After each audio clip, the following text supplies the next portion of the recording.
You're listening to the Missionary Perspective Podcast with veteran missionaries Erik Johnson and Joshua Mead. We're glad you could join us. We trust this podcast will be both a blessing and a challenge as we relate topics in world evangelism from a missionary perspective. Now, here's Josh and Erik. Hey, this is Josh Mead. We are so glad that you are joining us again this week for the Missionary Perspective Podcast. So today we're going to continue, Erik, with the questions from a young preacher boy. Question 5 was, do you believe a church should be run similarly to a business? And then the questions after that is, how do you get people involved in the church service? So you're talking about two different aspects that grow out of that first question. So let's go to question 5. Yeah. Should a church be run similar to a business? If not, why not? And so I think the idea is the context of, should you be the CEO as the pastor of a church? Are you the CEO of a company? And should you run it with the similar disciplines that are used in the business world? So my friend, was one of my mentors when I got here, he used to always say the answer to all of his questions were, well, yes and no. Well, yes and no. Exactly. And so really the answer is yes and no. I mean, should a church be run like a business? Well, in the sense, yes. One of the things I've learned as I worked in, the secular world and business world for a little while is that there are a lot of great things we can take from well-run businesses and implement in a church. And I think everybody understands that. You want to be organized. The Bible talks about doing things in the church decently and in order. I mean, that probably more than anything in our society here in the Dominican Republic, when people come to our church, the thing that I think without exception, if they have other church experience, if they've been in, which is more the case, not necessarily the Catholic background, but the Pentecostal background, which is the majority of people who come to our church have had some sort of charismatic background. The thing that sticks out first is they say, wow, everything just seems so orderly here. Everything's in a good place. And, I think things that are done efficiently, I think you want to do things with the best quality. The accountability. If you go to a business, very rarely is there one person in charge. There's accountability. There's structures. I think people appreciate that greatly. They see a well-run business, and they say, that's something to be desired. That's a positive place for us, especially. And I'm sure people listening have the same situation. Parents who bring their kids and leave them in a classroom, they want to know that it's safe and secure, that they can trust the people they're giving those kids off to. They want to know when they come and use their hour, 2 hours here, that it was worth their time. And another thing businesses do a good job is promoting themselves, proclaiming that they're there, and so as churches, we can learn from that, how we can let people know that we're here, that we're not just wasting our time. I always tell people, hey, look, we got empty seats. There's room for more people. Let's go tell more people. And so in that sense, I'd say yes. The no, we're not for profit. We don't follow the philosophies of the world. We're not out for dollars. Our philosophy is completely different because our goal is to focus and serve Christ and serve people, no matter the bottom line. It's not about the bottom line. We have a different kind of faith. People would run a business different than a church if they saw how churches, we're focusing their monies. Our philosophies in that sense are very different. And then, I think of in businesses, they talk about like the customer is always right. Well, that's not the way in a church. We have to tell people what is right from the word of God. And often, pastors are afraid of doing that, but you need to preach the whole counsel of God. And so that would go counterintuitive to the goal of a business. And then I would say that our goal as churches is to give out and not to get, not to receive. It's not what we get, it's what we give. And so in some sense, I think I know what he's saying. You see a lot of well-run churches, and the reason they're well-run is because they're very efficient, they're organized, and those parts are great. And I think you and I know that we've learned in the last decade and a half from those big churches that we see that. But if you know anybody who's ever worked in some of those very large churches, you do know they have to run them often very much like a business. And unfortunately, a lot of times there are a lot of casualties to that. And maybe that's kind of what he's getting into. I don't know if you read into that way. I think so. I think there's a big difference between when a church is run like a business in the sense that you mentioned, where everything's in order, that everything is structured timely, especially the gathering of the church, especially the larger Mm-hmm. your church becomes, the more organized and structured you need to be. And so you can definitely draw from the business world on how they, structure and organize and are disciplined in certain areas.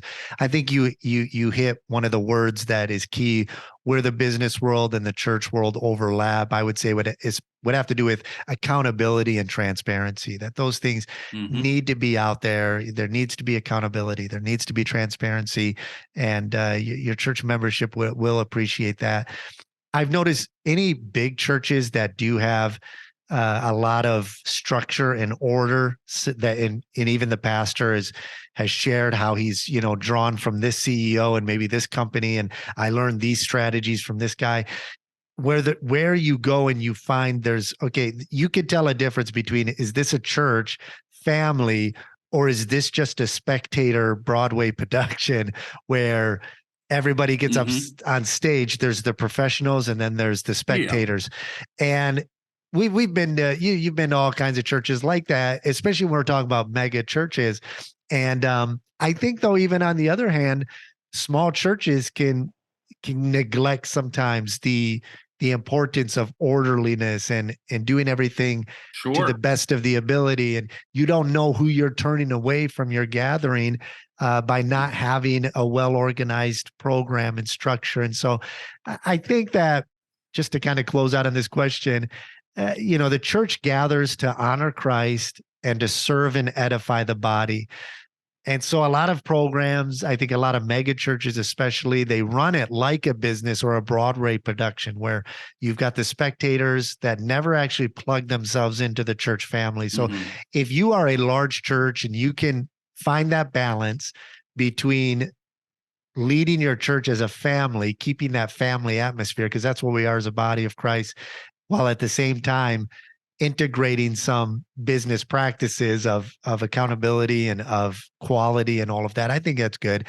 I think Jesus simply said, when it came to church structure, he said, don't be like the Gentiles. And I think he's referencing the Roman administrative hierarchy. You're not going to have tyrants and Mm-hmm. bosses and overlords and all of that. Basically, everything the Roman Right. Catholic Church implemented in their structure, Jesus said, don't do it. The least is to be Mm-hmm. your greatest. So I don't think he's Servant hearted. condemning, Jesus wasn't condemning that type of administrative leadership. It's needed for government. He was simply Yeah. stating the church is different, right? So Yeah. service, not power, is the purpose of Mm-hmm. leadership in the church. And I think you can draw from the business world, but don't forget, you're a family of God. You're not there just to put on a good show. We're there to edify one another. So yeah, just kind of put a period on that statement, Josh. Not only studying, but I'm also preaching through Mark, the book of Mark, and we've gone through the two different times where Christ feeds the 5,000, he feeds the 4,000, and even Mhm. in that instance, he's not only teaching the disciples and including the disciples in this, he's also showing the order of having them sit down in different groups, and so we see that obviously it's a balance of servant leadership of Christ, that at the same time there's decent and in order processes going along. Definitely. So I think when it comes to church administration, the way a church is run, yeah, we're not a business, but we are in the Lord's business. We're not a kingdom, Mm-hmm. but we are the Lord's kingdom, and so it's one of those Right. things where you've got you're dealing with finances, you're dealing with structuring, services, you've got programs. And so learn to do the best you can, develop yourself. And while at the same time, don't forget, the purpose of it all is to serve. And so let's move on then to the next couple questions. They kind of piggyback on each other, and they're Mm-hmm. more have to do with, how do you get, now that you've got your church structured, you've got an administrative structure in place, you know how you want to implement your church's leadership. How do you get people involved? So Mm-hmm. question 7 was, how do you get people involved or more involved in church services?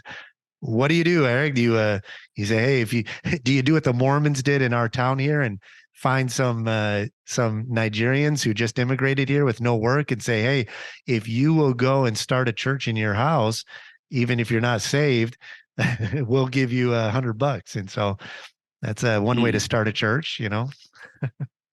Yeah, well, that's not how we did it, but I think the way you should, especially when it comes to involvement, I think that always starts with your needs. You need to know what are the needs of your church. What are needs in the church service? What are in the needs, before and after the church service? So you have to sit down and kind of say, all right, when we first started, you know, my wife did not sit through a sermon of mine. I don't know for how many years, because she took a long time before she could train and trust people to take care of the kids as far as teaching them Sunday school classes and things like that. So knowing your needs, okay, what do we need? And then observe the spiritual gifts of those in your congregation.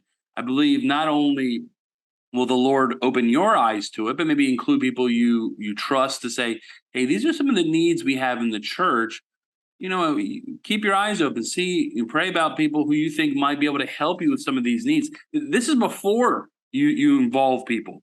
Then you need to, as you've kind of developed that, you see possibilities. You need to give people opportunities.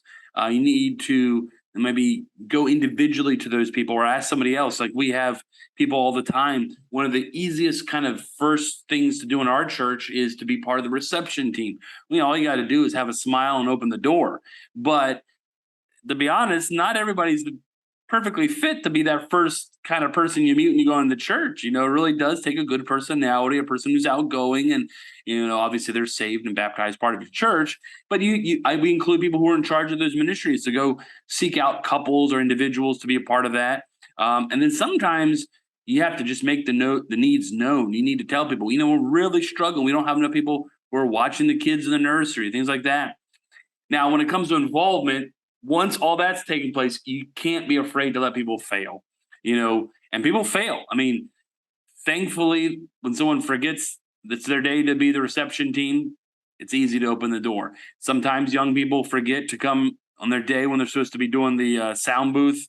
Well, you have other people trained, and that's what you're doing. You're constantly training, but really, it's kind of knowing your needs, seeing people's abilities and gifts, and then trying to plug them in, trying to encourage them. I mentioned before, we do an involvement day, but we've only done that for 5 or 6 years. It wasn't for all 13 years. In the beginning, it was more like my wife and I and other leaders seeing people's specialties and trying to get them involved.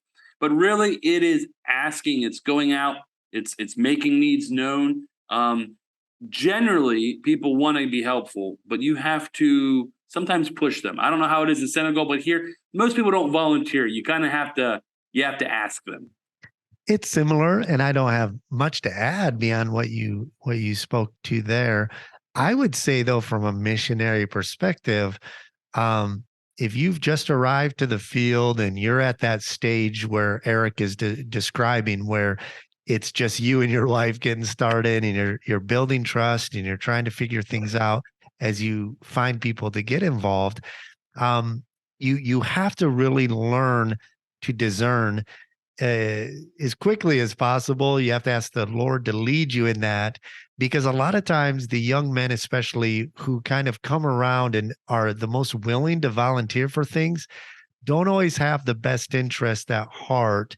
Sometimes they come with nefarious motivations, behind what they're looking for. That's not to say you can't find, the guy who's going to lead your church, is the first guy you run into the first week you arrive in your country, and you have this fairy tale, of, hey, I had this Macedonian vision, and first guy I ran into when I got to Macedonia was him, So Paul had the Macedonian vision of a man saying, come help us.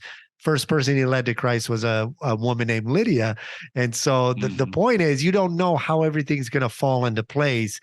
But in the early stages, you do have to be careful in who you implement into different leadership and who you allow to get involved early on, especially in a country, African countries where everything is familial, everything is done, every decision that's made by the individual in society is a family decision, and you gear every decision around how it will impact your family.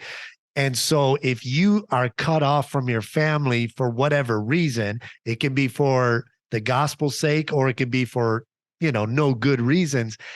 Sometimes these men, especially who have been isolated from their society because they've been an outcast, they did something that wasn't appropriate in their social structure, they're going to try to draw to the foreigner and try to get you to accept them.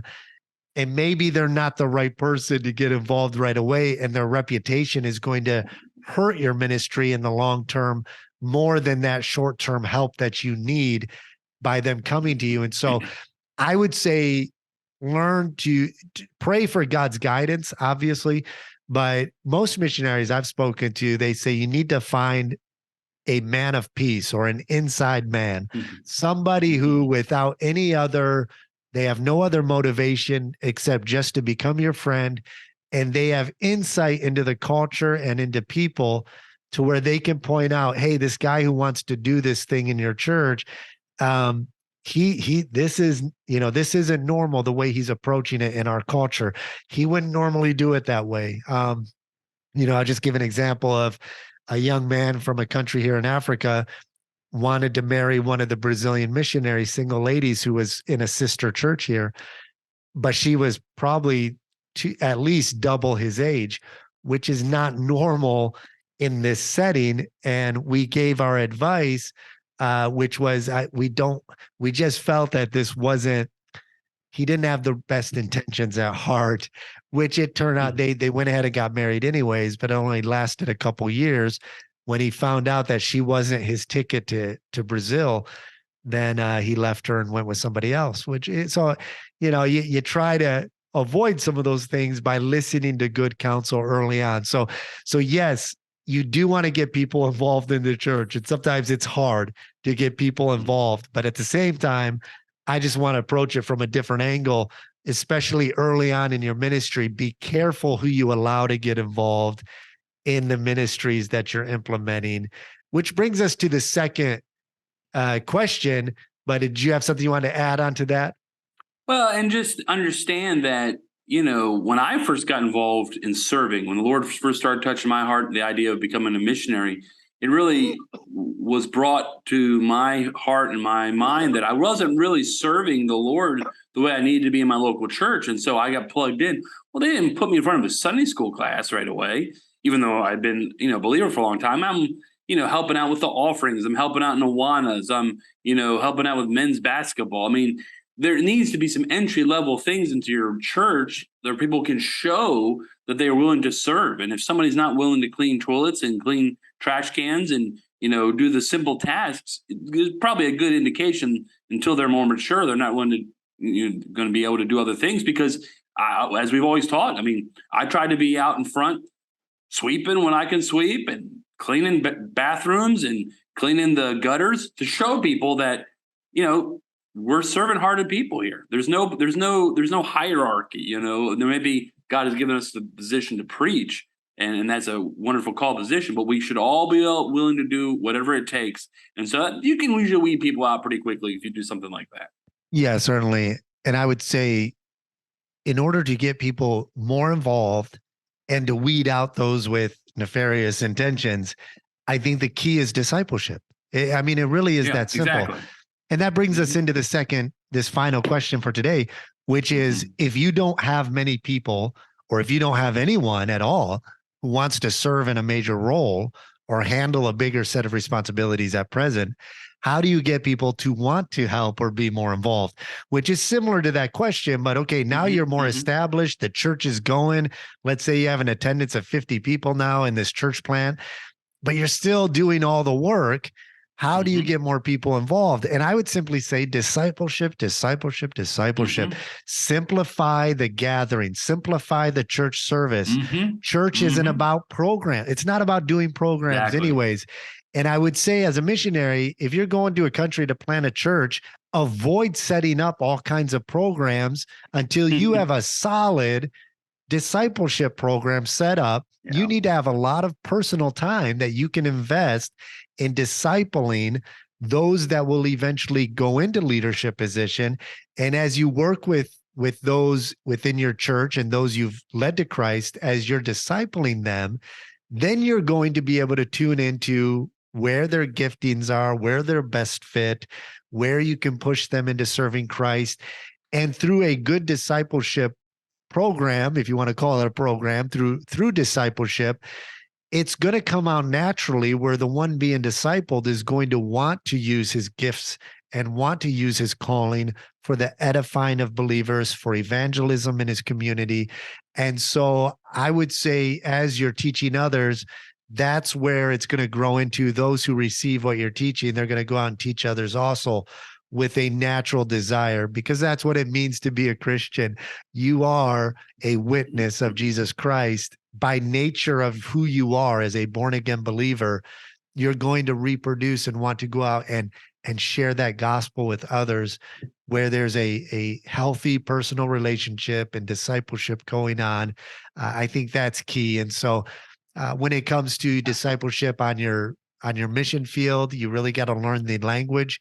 You have to learn to understand the culture, and you have to learn to relate to it personally in such a way that you can engage the disciple with the gospel through the cultural lens that they're approaching life with.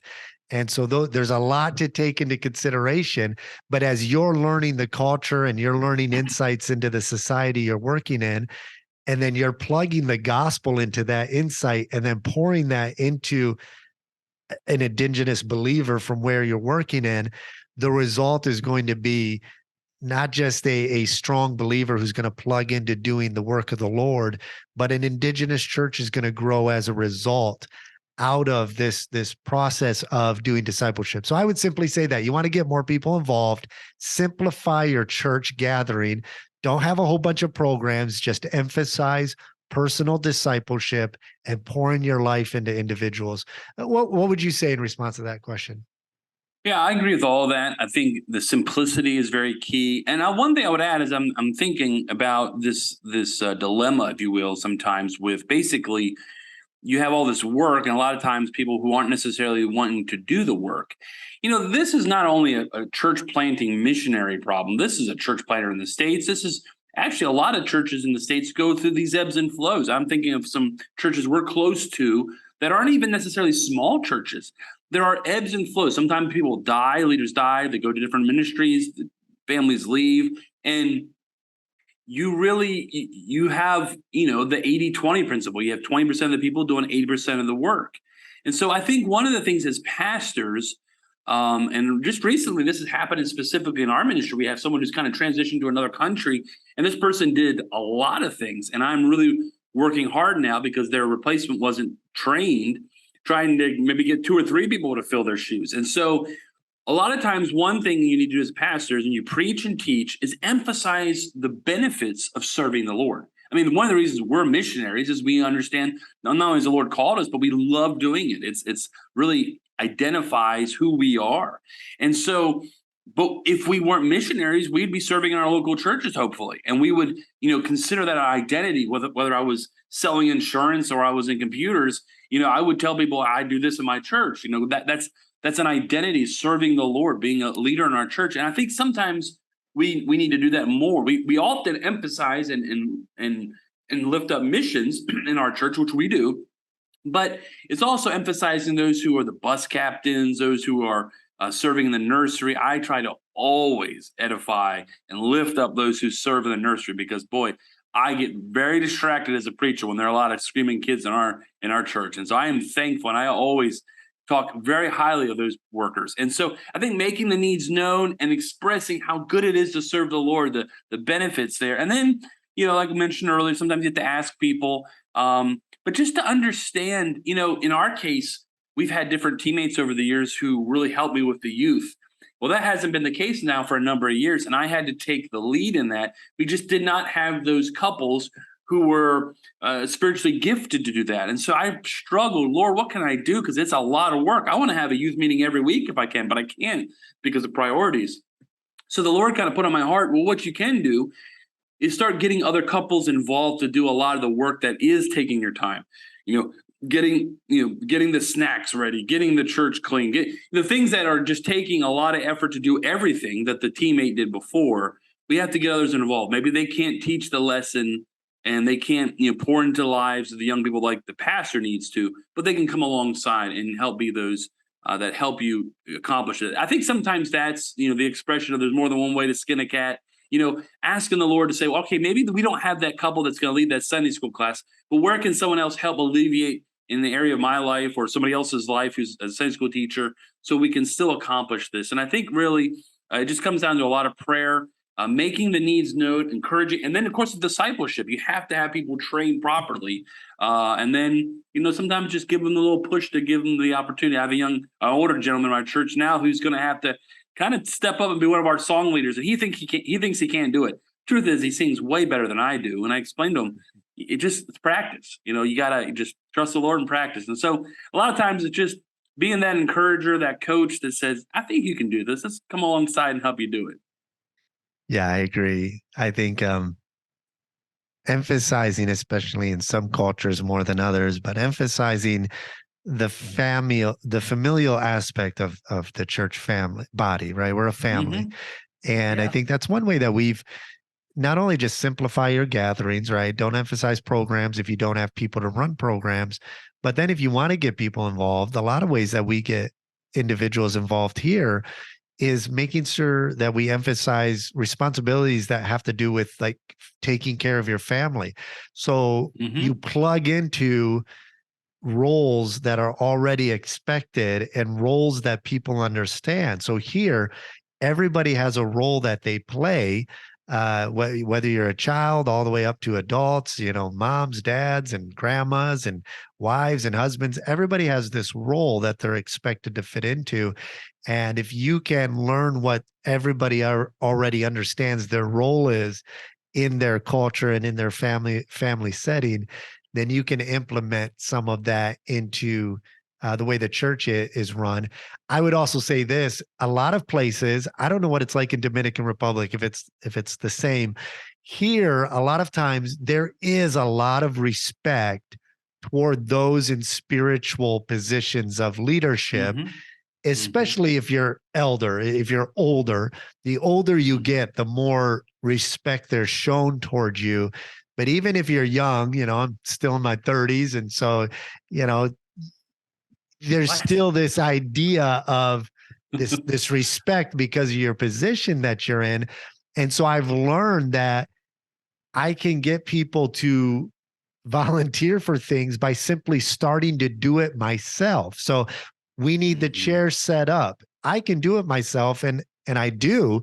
But as soon as I start setting it up, other people jump up if they're sitting down and say, "Oh, pastor, I'll do that. I'll do that. You don't need to do that. You're the pastor." And I always explain, no, that, this, I am happy to do this. This is part of the job of serving one another. But then they jump up because of that. Well, you're a spiritual leader. And so we try to balance. You want to make sure that they understand that being a spiritual leader doesn't make you you're not closer to God because you're a pastor. But understanding that cultural aspect, I think if you're a missionary, you need to use that to the advantage of getting others involved where maybe they might not. I remember speaking with a pastor in Canada, and he said, when he took over a church up there, it was a blue collar town. And he said, he would say, we need this done, this done, this done, and nobody would do it. And he said he finally learned that the jobs these guys were working, they were used to a boss telling them what to do. And I expect you to have it done by Friday, And so he just started going to individual men and saying, "Hey, can you do this? And I need this done in the church." And they say, "Oh yeah, no problem. Be glad to do it." But when he just threw it out there, blanket statement, like, "Okay, we're going to need the lawn mowed this week," nobody volunteered to do it, because when you're in a union job, everybody's got their position unless you're told what to do. And he learned the insight of the culture in the city where he was, that if I'm going to get people to work, they want to help out. People want to serve the Lord, but he had to learn how to engage people where they were. And so he said, I would go to them individually and they would volunteer gladly to help out once I went that direction. And so, yeah, just learn the culture, learn the way people respond to leadership, and just learn how to approach people. And I think that that will help you as you get people involved in doing the work of the Lord. Well, is there anything you want to close out on before we finish the podcast?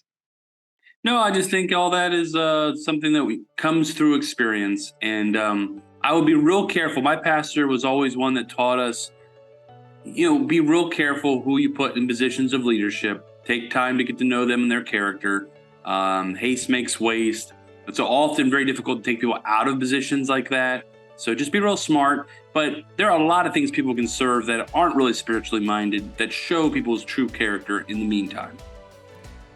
Yeah, certainly. Well, next week, we're going to get deeper into kind of how we train people and maybe how we've been able to implement people into the work of the Lord and watch them mature in discipleship. And so I'm looking forward to continuing these questions. I've been blessed just kind of digging deeper into some of these questions, and I hope they've been a blessing to you. We look forward to continuing. Keep in touch. Let us know if this podcast is a blessing to you. Make sure you put a review, like, share, and get the word out. Let's keep getting the word out there and try to reach as many people as we can, especially young missionaries. We're reaching a lot of people, and we want to be a blessing to a lot of people, but especially young missionaries. We want to help you out as you're learning the ropes and learn from things that we learned from and those we interview, what they've learned. And a lot of it's what we learn not to do. And you can avoid a lot of heartache by learning from those who've done it before and learn what not to do. So this is Josh Mead from over here in Senegal, West Africa. Erik Johnson in Dominican Republic. God bless. Have a great week.